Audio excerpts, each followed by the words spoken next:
This is a copyrighted work. Unauthorized copying or distribution is a crime punishable by up to 5 years in prison and a fine of $250,000.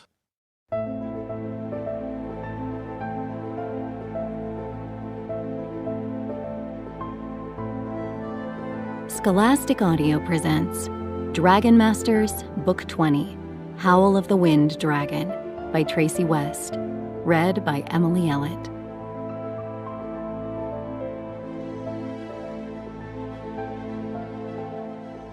Before we start, while the Dragon Masters world is not the real world, many of the characters and places in it are inspired by real-world cultures.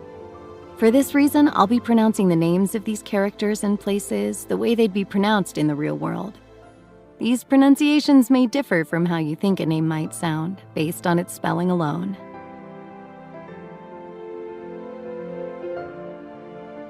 Chapter 1. Find the Wind Dragon. A flash of green light exploded in the Valley of Clouds behind King Roland's castle. The light faded.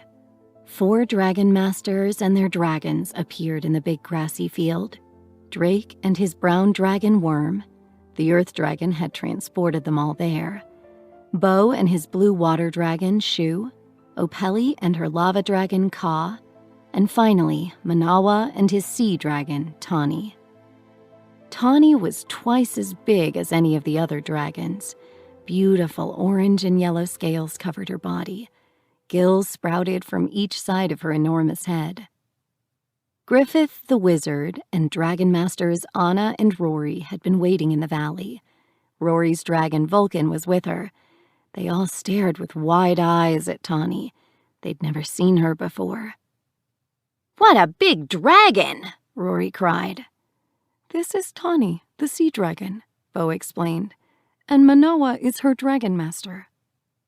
Manoa bowed his head in greeting. "It is good to meet you all," he said. "We came here as quickly as we could." "Yes, we want to help find the wind dragon," Opeli added. The Dragon Masters were in the middle of an important mission. An evil wizard named Astrid had taken over the fortress of the Stone Dragon. She had turned Dragon Masters Mina and Casper and their dragons into stone. And now she was about to cast a false life spell. With that spell, she would bring to life the bones of giant ancient beasts. Then she could take them through magic portals to conquer kingdoms all over the world. There was only one way to break the spell, with a Tenebrex stone. But the Dragon Masters needed 3 dragons to make the stone's magic work. A lava dragon had to melt the stone, a sea dragon had to cool it, a wind dragon had to blow on it to transform it into a box. Then the box could break the spell. Drake and his friends had found Ka and Tawny. Now they needed one more dragon. Anna stepped forward. "Rory and I found something," she said. "This book says there are wind dragons in a place called Ichu Mako. They live in the mountains there," Rory added. Griffith nodded at Rory. "You and Drake shall go find the wind dragon. The rest of us will stay here." Rory pumped her fist in the air. "Yes! We'll find that wind dragon, right, Vulcan?" The fire dragon shot a small flame from his nose. "Griffith, what happens after we find a wind dragon?" Drake asked. "The 3 dragons will use their powers to transform the Tenebrex stone," the wizard replied. "Then we will travel to the fortress of the Stone Dragon. There are many wizards there already trying to break down Astrid's defense spells so they can get inside. We'll need to be ready to battle since Astrid will likely have an army of beasts by her side." "We'll be ready," Drake promised. Rory touched Drake with one hand and Vulcan with the other. "Let's go!" she cried. Drake put a hand on his dragon. "Worm, take us to Ichu Mako." Chapter 2. A Wind Dragon. Drake, Worm, Rory, and Vulcan transported in a flash of green. The light faded when they landed. Drake blinked. A chilly breeze made him shiver. He looked around. They stood on a stone platform on top of a mountain. Tall peaks rose up around them in every direction. The fluffy clouds in the sky looked close enough to touch. "We're very high up," he thought. Dozens of small homes wound down the mountainside. But the biggest structure on the mountain sat on the very top, a tall stone wall surrounding a square courtyard. They had landed just outside the wall. Warriors filled the courtyard. They wore brightly colored tunics, leather sandals, and drum-shaped hats. They faced a woman sitting on a stone throne. She wore a dress and cloak with red, yellow, and orange designs. A band of silver circled her head.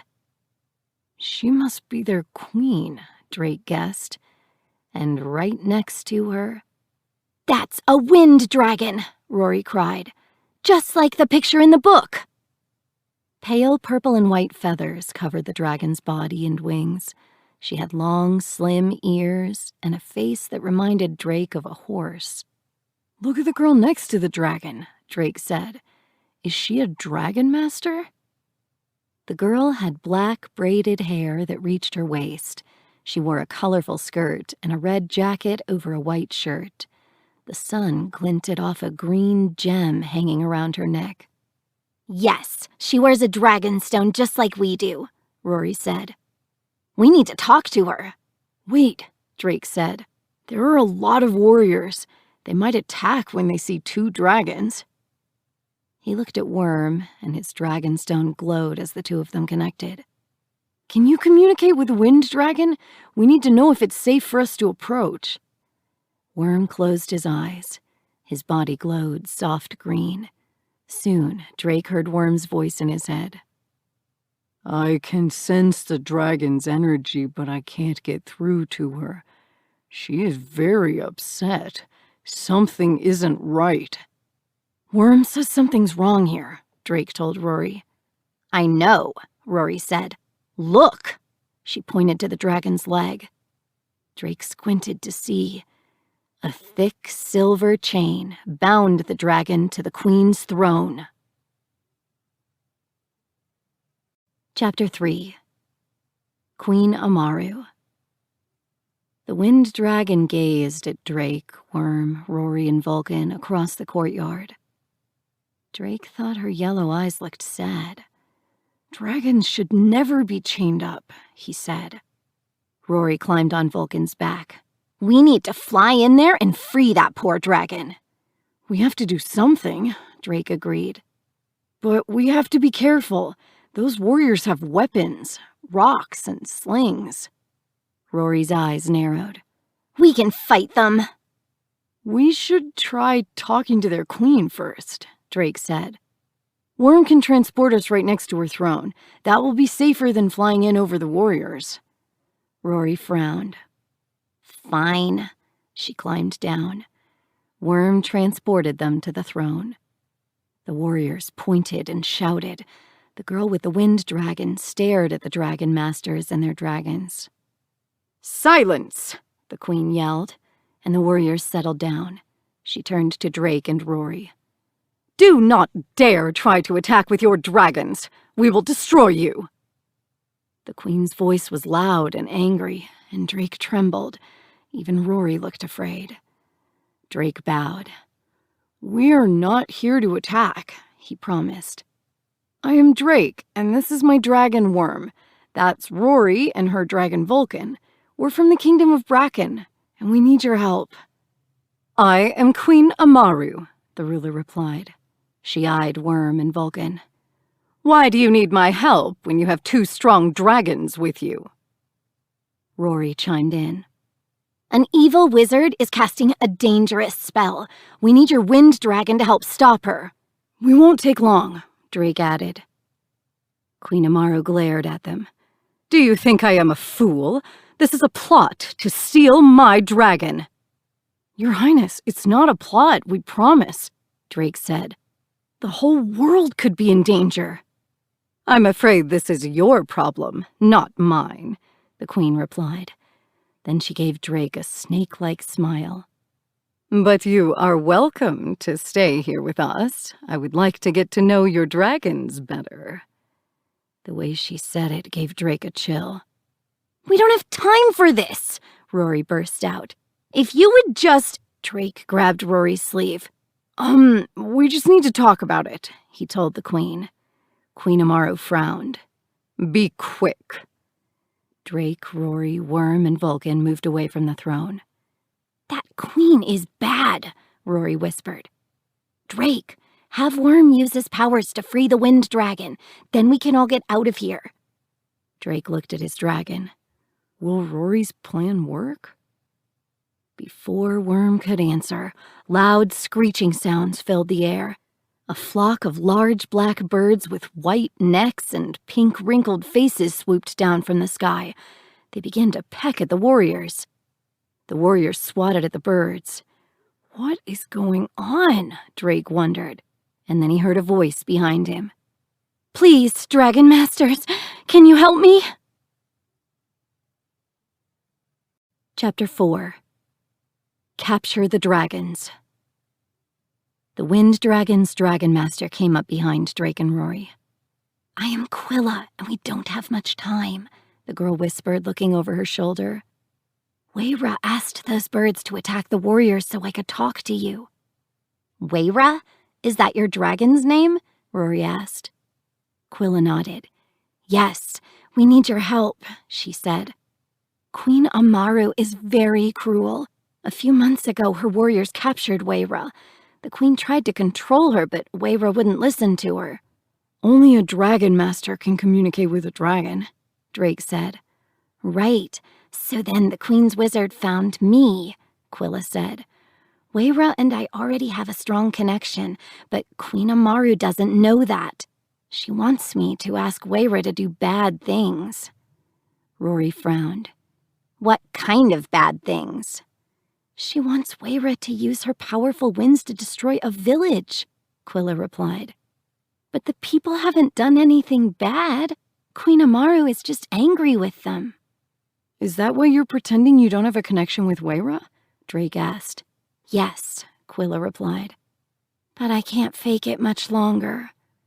"Why can't Wayra use her wind powers to escape?" Rory asked. "The chains are magical," Quilla explained. "Wayra can't use her wind powers when she is chained. She can't even fly." Drake frowned. "A wind dragon needs to be able to sail and soar in the sky," he thought. "We'll help you both escape," Rory cried. The large birds screeched as they continued to attack the warriors. "Wayra's distraction is working," Drake said. "Worm can magically transport us all to her. Then he can break—" "Warriors, ignore the birds. Those dragon masters are up to something. Capture their dragons," Queen Amaru yelled, calling for the attack. 6 men charged toward the dragons. Rory looked at Drake.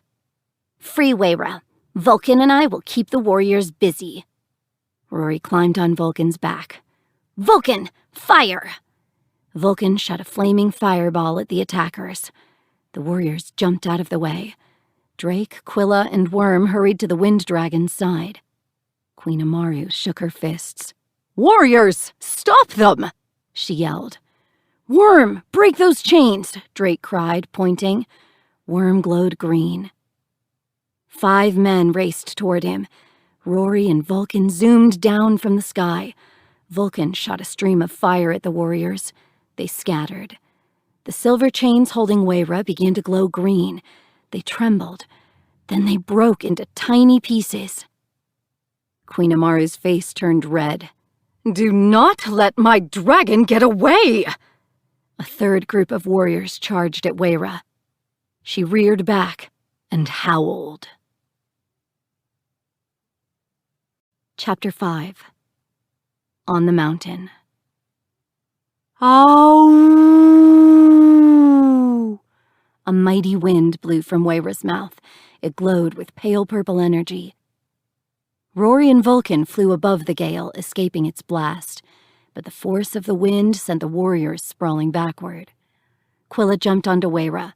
"Drake, climb onto Worm!" she yelled over her dragon's howl. "Worm can't fly!" Drake yelled back. Quilla grinned. "He doesn't have to. Just hold on tight." Drake quickly obeyed. Wayra's howl stopped for a moment. Then she howled again. This time, the wind whipped around Wayra and Worm. It picked up the dragons and their riders and launched them into the air. Down below, Queen Amaru shouted at them over the wind. "No one steals from Queen Amaru! I will find you, and your dragons will be mine!" Drake had only flown on a dragon a few times before, and it always made him dizzy. He looked down as Wayra's magical wind swiftly carried them over the mountain tops. Fluffy clouds floated beneath them. Rory and Vulcan flew up to meet them. "This is beautiful!" Rory cried. Her green eyes sparkled with excitement. A few minutes later, Wayra gently sat down on one of the mountains. Worm and Vulcan landed next to her. "Wayra says thank you," Worm told Drake as the wind dragon bowed her head at Drake and Rory. "We're glad we could help," Drake said, and he climbed down from Worm. He saw only rocks and low-growing plants. "Where are we?" he asked. Before Quilla could answer, happy cries filled the air. 4 wind dragons flew down from the clouds. They circled the dragon masters and their dragons. Drake and Rory watched them, their mouths open in wonder. "This is the mountain of the wind dragons," Quilla explained. "Wayra is safe here. The Queen's warriors can't reach her." Rory frowned. "How did she get captured in the first place?" Quilla looked at Wayra. "May I tell her?" she asked, and her dragon nodded. "There was a storm," Quilla explained. "Wayra showed me images in my mind. Heavy winds and rains carried her away from this mountain. She crashed and got hurt, and the Queen's warriors found her." She smiled at her dragon. "But Wayra is better now." Wayra smiled back. Then she lifted up in the air and joined her friends, flying joyfully in the sky.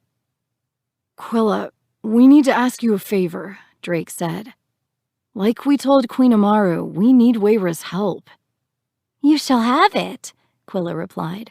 "Wayra and I would not be free if it weren't for you." She whistled, and Wayra flew down to her. "Wayra, we need to go on a journey with our new friends," Quilla told her dragon. "But we will return soon." The wind dragon nodded. She flew back up to the other dragons. "She is telling them she will be back," Quilla explained. "When do we leave?" "Soon," Drake replied. He took out the magic mirror tucked into his belt. "Griffith," he said, and the face of the wizard appeared. "Drake, have you found the wind dragon?" Griffith asked. "Yes," Drake replied.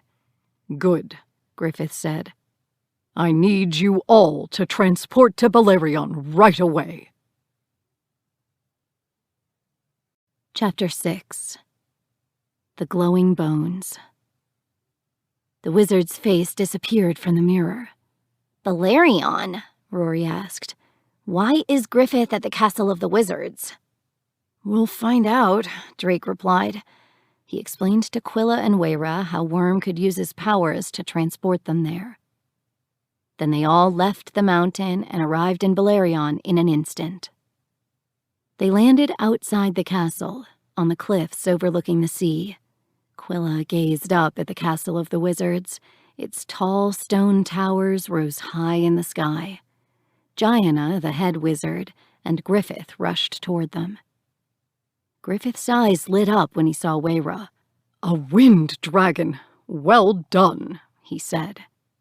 "This is Wayra and her Dragon Master Quilla," Rory said. "Where are Bo and Anna?"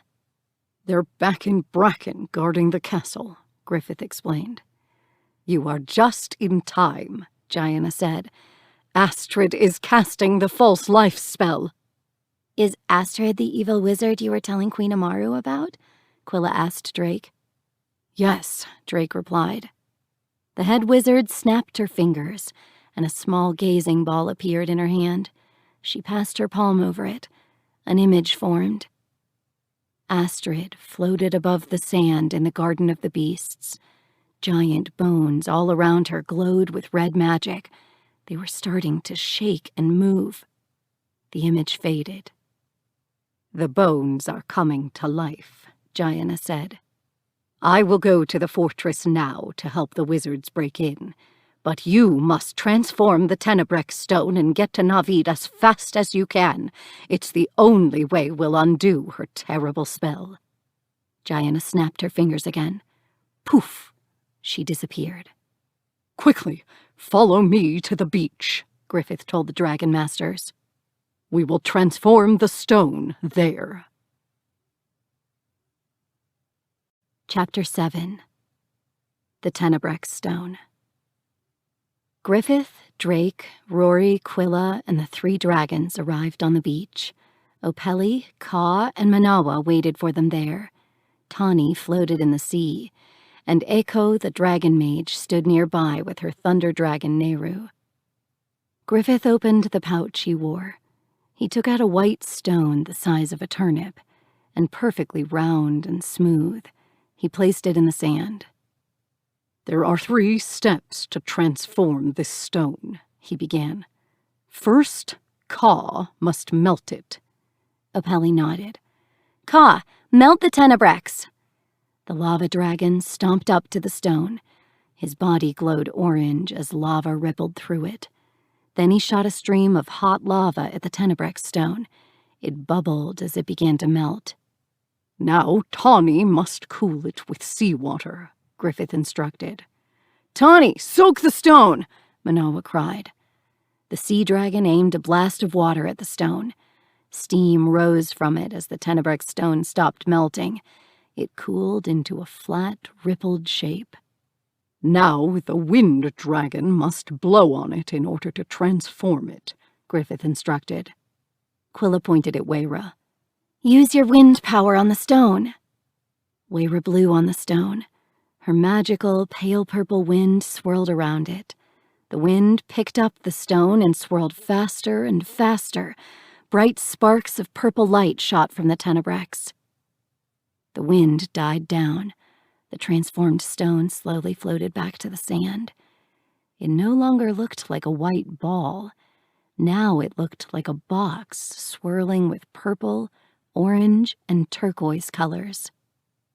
Griffith picked up the box and handed it to Drake. "I am trusting you with this, Drake," he said. "Keep it safe and be ready to use it." Chapter 8. Into the Fortress. Drake stared at the beautiful box in his hands. "How does this work?" he asked. "Worm must get you as close as possible to the beasts. Then you'll unlatch the lid, open it, and the box will do the rest," Griffith replied. Drake took the pouch from Griffith and tucked the box inside. Echo approached. "Everyone must be ready to protect their lands in case Astrid shows up with her beasts," she said. "Rory and Vulcan should return to Bracken, and I will take Opeli, Manawa, Quilla, and their dragons back to their kingdoms. Then I will join you at the fortress." Quilla stepped forward. "It is not safe for Wayra and me to return to Queen Amaru," she said. "Please let us fight Astrid with you." "Not safe?" Griffith asked. "Queen Amaru had Wayra chained up," Drake explained. "She wanted her to do bad things. But Wayra has a safe home to go back to on the Mountain of the Wind Dragons." "We will go there after we help you," Quilla said. Griffith nodded. "Thank you. We could use the extra help. Now then, let's all get ready to go." Opeli and Manawa ran up to Drake and hugged him. "Go stop that evil wizard," Manawa said. Opeli nodded. "I know you can do it."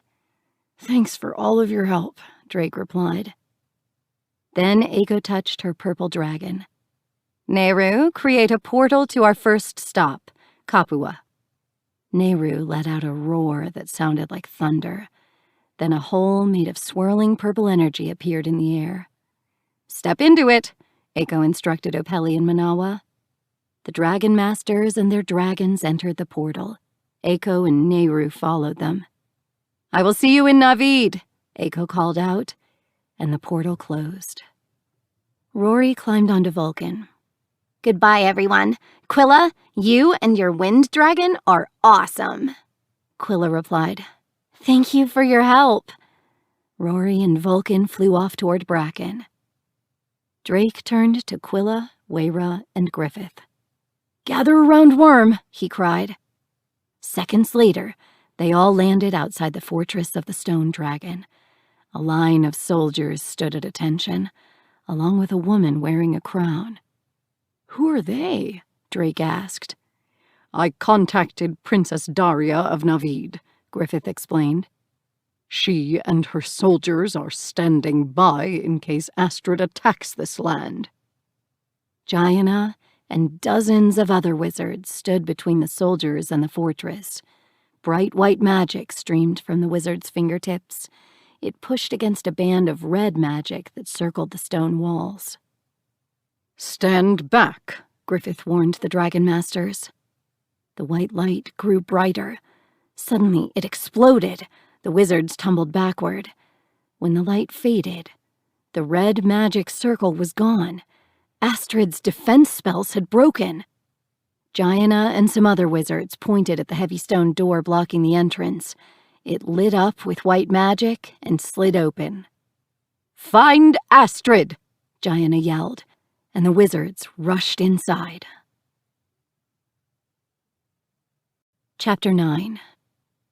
Bones of the Beasts. Griffith, the 2 Dragon Masters, and their dragons followed the wizards into the fortress. Everyone stopped when they saw the stone statues. Mina of the far north, and Frost, her ice dragon, Casper and his stone dragon Shaka. Quilla blinked. "Astrid did this?" she asked. Drake nodded.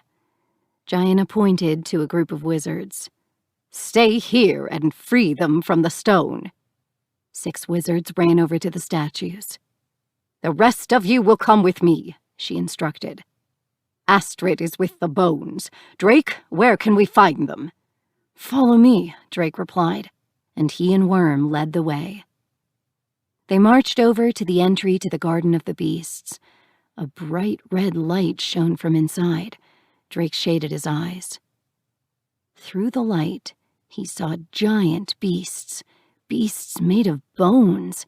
Some beasts had a huge body and a long, long neck. Others stood on 2 feet and had a huge head filled with sharp teeth. Others had spiky spines or a horn growing from their forehead. Another beast flew around the garden on large wings. Its sharp, skinny beak looked like a bird's beak. Astrid floated above the sand. She wore a belt around her waist. Tiny, glowing bottles dangled from loops on the belt. Each one held a different color liquid, a dragon power she had stolen. If she drank one, she could use that dragon's attack as her own. The evil wizard cackled loudly. "Come, my beautiful bony beasts.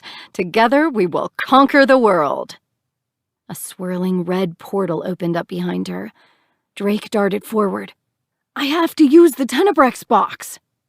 Griffith stopped him. "Wait, Drake. We need a plan to keep you safe." "Wayra can help," Quilla piped up. "She can whip up a wind that will create a sandstorm around Astrid." But Drake shook his head. "Astrid steals dragon powers. It's too dangerous." "She won't see us coming," Quilla promised. She climbed on Wayra's back. Her dragon stone glowed. "Wayra, create a sandstorm around that wizard." Just as Astrid stepped closer to the portal, Wayra lifted off the ground and flew into the Garden of the Beasts. The dragon's body glowed with soft purple magic, and the sand around Astrid whipped up. A spinning tornado of sand surrounded the wizard.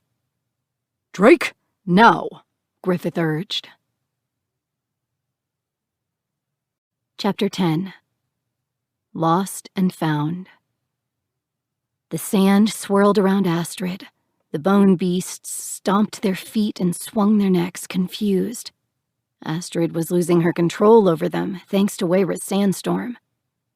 Griffith said I have to get as close as possible to the beasts, Drake remembered as he ran toward them. Then, boom! A blast of red magic burst through the tornado of sand. It knocked Drake off his feet. Wayra and Quilla spiraled across the garden. Wizards, blast Astrid with magic! Gianna yelled, and a small army of wizards turned toward Astrid. But the evil wizard quickly raised both hands in the air. The portal grew in size and began to suck the beasts inside it. Their shapes bent and twisted as they squeezed through the portal. Astrid jumped through at last, just before the wizards could blast her. Drake ran over to Quilla and Wayra. Quilla was on her feet, stroking her dragon's head. Is she okay? Drake asked. Her right wing is hurt, but it's not serious, Quilla replied. I am sorry Astrid got away. We tried our best. Her magic is really strong, Drake told his friend. Griffith and Gianna rushed over. What do we do now? Drake asked. I will use my magic on Astrid's portal to see where it leads, Gianna answered. Then we'll follow her, and you must try to use the Tenebrex box again. The last time we were here, Astrid said she wanted to attack the land of the far north, Drake said. Griffith held up a magic mirror. I will warn her sister Hulda that Astrid could be headed her way. Then Drake remembered something. Mina and Casper! He ran to the courtyard. Quilla, Wayra, and Worm followed him to the stone statues of Mina, Casper, and their dragons. 6 wizards used wands to stream magic at the statues. The statues began to tremble and crumble. Drake held his breath. The stone dissolved into dust. In the statue's place stood Mina, Casper, and their dragons, alive and well. Mina shook the dust from her hair. Astrid will pay for this. Chapter 11. Beasts Attack. Drake ran up to his friends and hugged them. You're all right, he cried. Yes, Mina said. Now where is Astrid? Is she still here in the fortress? Casper added. Drake shook his head. No, she has brought the bones to life. Then she took the beasts with her through a portal and— Drake was right! Astrid is in the land of the far north! Gianna cried, running in with Griffith. She's attacking King Albin's kingdom! Mina clenched her fist. He is the king who banished her, she said. Astrid is seeking revenge on him, and on her sister Hulda, who is my wizard. We must go there right away. Shaka and I will go too, Casper said. It is our fault that Astrid was able to reach the bones. As he spoke, Eiko and Nehru came through a purple portal. Opeli and Manawa are now safe in their kingdoms, Eiko reported. How else can I help? You must take Quilla and Wayra back to the Mountain of the Wind Dragons, Griffith instructed. Wayra is hurt and must rest. Quilla nodded. I wish we could help you more, but Griffith is right, she said. She turned to Drake. Thank you for helping us escape Queen Amaru. We will never forget you. We won't forget you two either, Drake promised. And we will stop Astrid. Eiko, Nehru, Quilla, and Wayra all stepped through a portal to Ichimako. Everyone to King Albin's castle, Gianna cried. She snapped her fingers and vanished. The other wizards disappeared one by one. Before we go, we all need warmer clothes, Griffith said. He pointed at himself. Poof!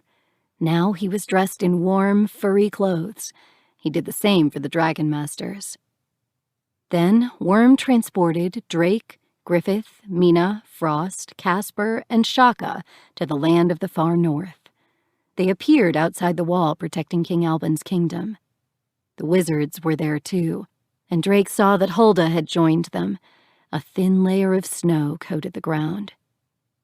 Astrid stood in front of the massive wooden gate in the wall, surrounded by the beasts made of bones.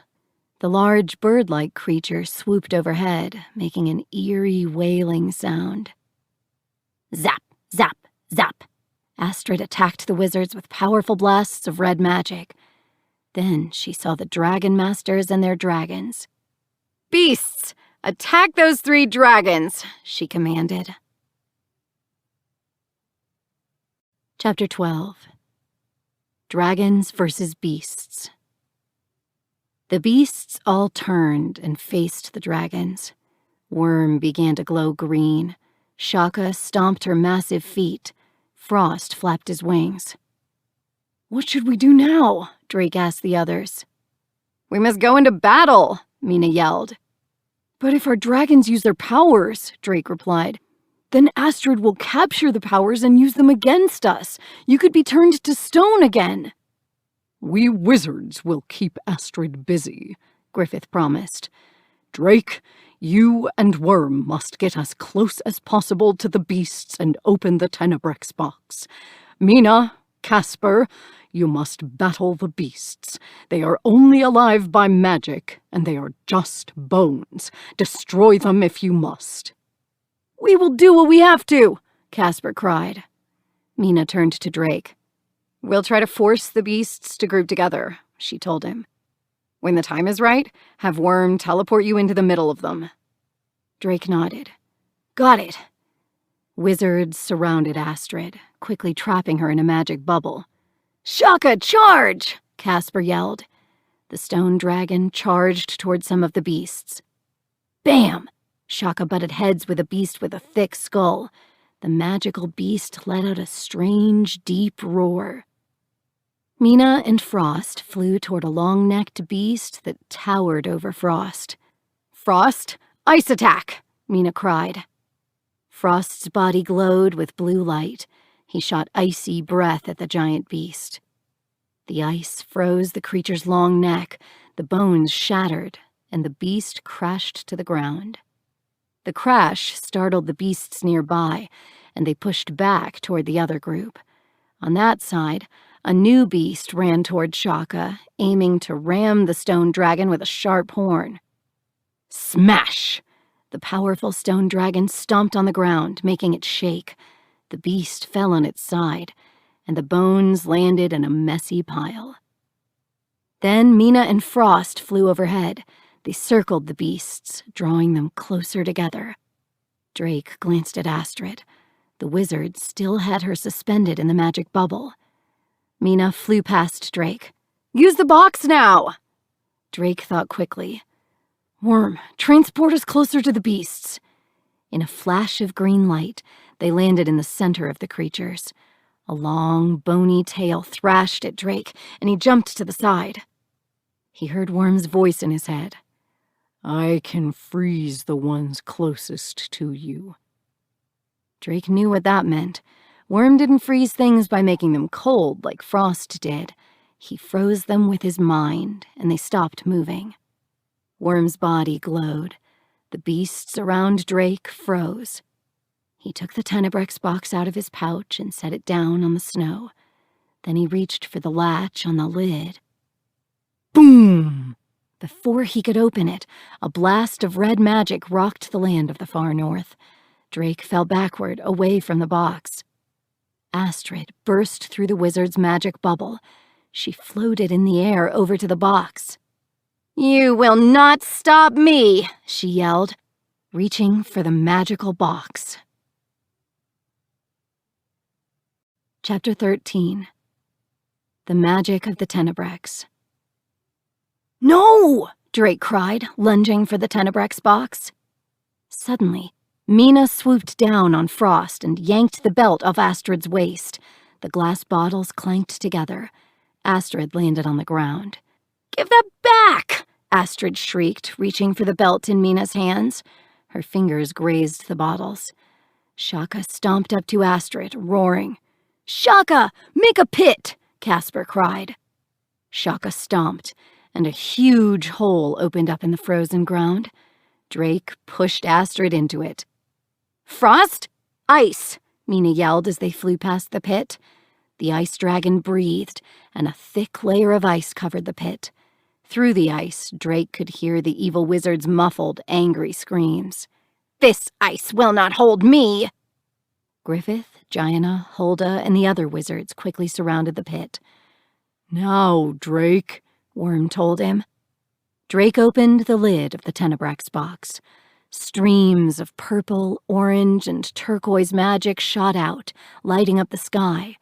The lights snaked out across the snowy land, wrapping around the beasts.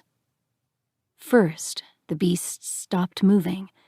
Then the bones clattered to the ground and landed in piles all over the snow. The lights faded. Then the box transformed back into an orb-shaped stone. Drake picked it up and put it back into the pouch. Mina and Frost landed next to Drake.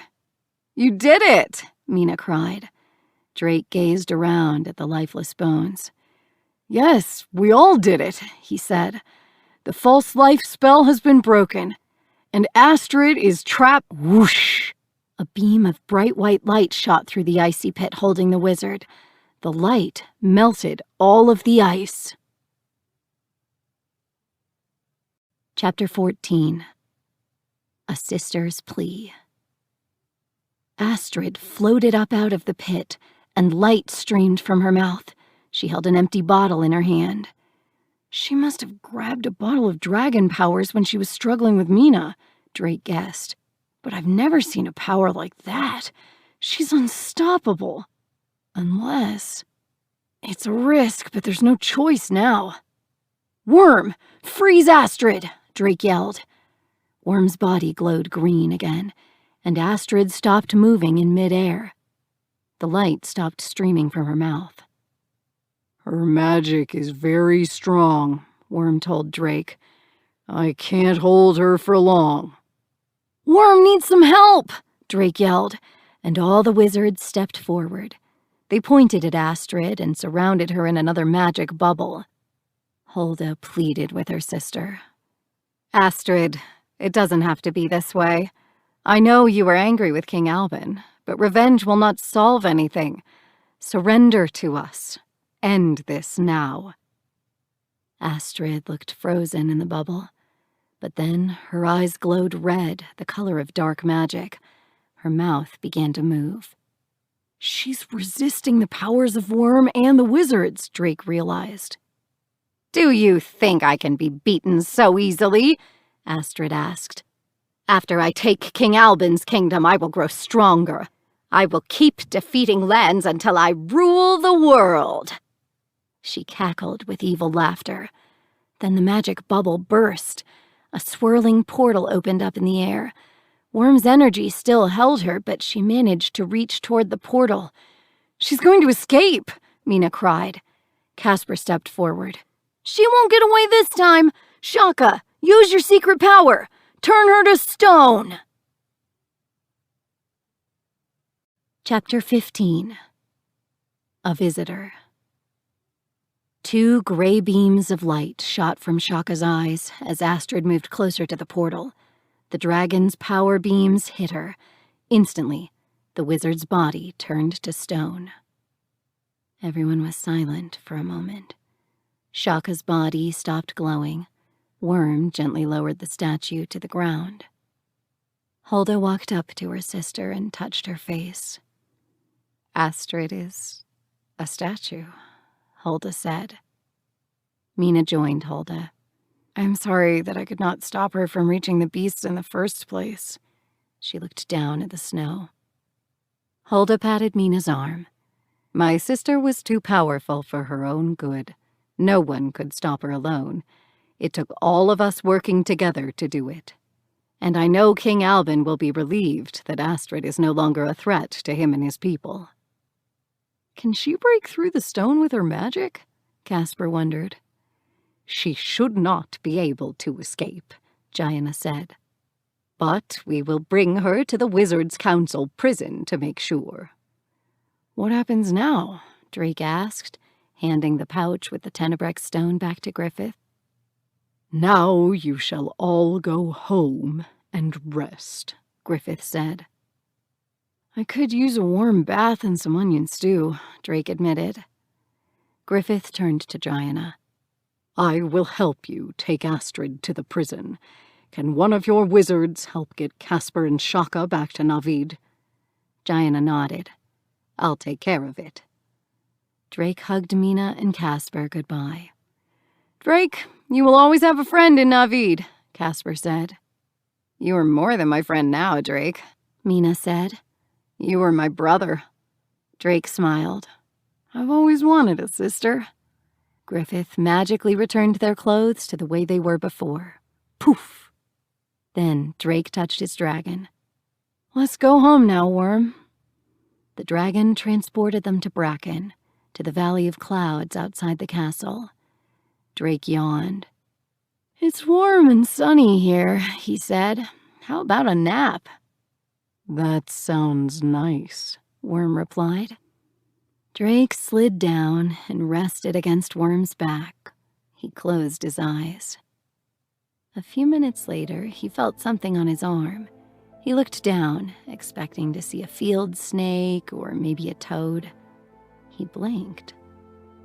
A tiny dragon crawled on him. It wasn't much bigger than his foot. Green scales covered the dragon's body, and white flower petals sprouted from the dragon's head. The dragon's wings looked like flower petals, too. Drake sat up. His eyes got wide. Worm! We have a visitor!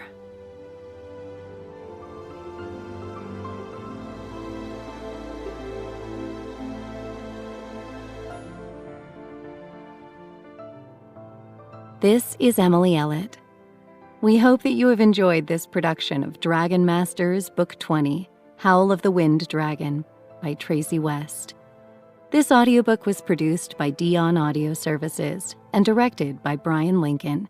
Executive producer, Melanie Gagne. Print edition illustrated by Graham Howells. Print edition published by Scholastic Incorporated. Text copyright 2021 by Tracy West. Production copyright 2021 by Scholastic Incorporated. All rights reserved.